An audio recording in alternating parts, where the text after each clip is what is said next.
The gear shift indicator on your 3rd gen 4runner or 1st gen Tacoma looks like this. Don't worry, I'm going to show you today how to replace it using Mantella Works gear shift indicator replacement. Stick around, we'll show how easy it is to pop the old one out and drop the new one in. To show this as best as possible, I've got the whole setup here on the bench. This way I can show you as best as possible how to get and release this and remove it. The first thing that you have to do is pop up and remove the plastics around the gear shift. This is a really easy task. It should only take a couple of minutes to get cleared of the shifter. Once this is done, this is where we're going to start here at the bench and show you what that looks like to pop this out. So on both the front and the rear, there are little tabs that this clicks into so that this doesn't just pop out. Now, the easiest way that I found to remove that is if you have a nice small screwdriver. Flathead screwdriver is going to be the easiest way. Try to flip this up.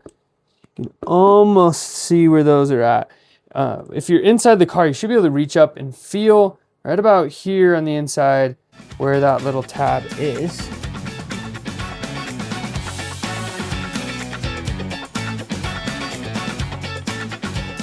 Once you finally get the right angle, pop that tab loose. That'll be loose on that side. So now we have front loose. Careful not to pop that back in. After you've done all the work, go ahead and work on the back side. Now on the back side, it's a lot easier to get to from the passenger side. Just show you right there. This is exactly what we're looking at to release. It's the same thing on the front. It's just a little bit harder to see. We'll go ahead, we'll pop that up. Keep going.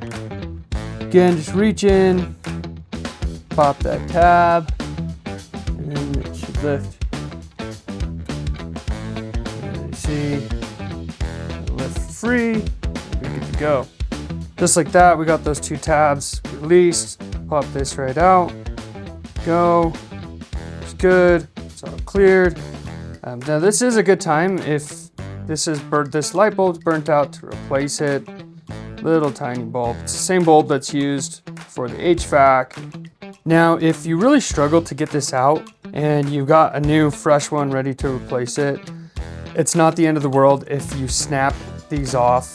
And it does make it easier to just press these out if they are broken. So take that into account. If this is already toast, then don't worry too much about it.